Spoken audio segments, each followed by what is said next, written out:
D'abord, nos priorités, c'est d'honorer finalement ce qui nous a été transmis par l'histoire. Ce site, ces pierres, ces monuments, c'est des choses qui nous ont été léguées. Et comme le président l'a dit, ça nous oblige. Donc mon premier devoir, quand on est maire d'une ville comme Le Puy-en-Velay, c'est de s'assurer que ce patrimoine soit entretenu et qu'il soit transmis. La deuxième chose, c'est qu'ici on est dans un département rural. Et moi je crois à une ruralité vivante, celle que défend le président à travers ses déplacements. Une ruralité qui n'est pas destinée à partir en peau de chagrin au fur et à mesure. Une ruralité qui a son avenir devant elle. Ici c'est vivant. On a installé il y a 15 jours, avec l'aide aussi du président, une entreprise qui a créé 200 emplois. On est une ville qui est en train de regagner à nouveau des habitants. Donc on se bat là-dessus. Et c'est ces deux tenants qu'il faut faire. Préserver son histoire, construire son avenir. Mais vous ne faites pas l'un en oubliant l'autre. La priorité pour notre ville, c'est surtout le développement d'abord économique, bien sûr, mais également, nous, une commune rurale, c'est surtout aussi le maintien et la restauration du patrimoine. Ce déplacement, c'est la preuve de l'attachement que peut avoir le président de la République à notre département et à ceux qui le font bouger. Donc c'est déjà une très très bonne chose pour moi.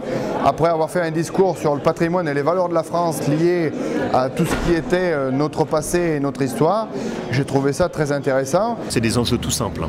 D'abord, rappeler notre patrimoine. Assumons cette histoire de France. Assumons nos racines. N'oublions pas ce qui nous a structurés. C'est ce qu'il a très clairement dit. Et le deuxième, c'est un message de tolérance. La laïcité, l'ouverture aux autres, ne peut pas se construire sur une identité refoulée. C'est précisément quand on assume notre identité, aussi ce que sont nos racines chrétiennes, que l'on peut le mieux après s'ouvrir aux autres.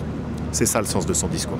Le président de la République a répondu à mes attentes pour la rénovation du patrimoine, mais au-delà de cette rénovation du patrimoine qui nous coûte cher et qui est importante pour nos petites communes, c'est aussi la mise en valeur des valeurs de notre pays.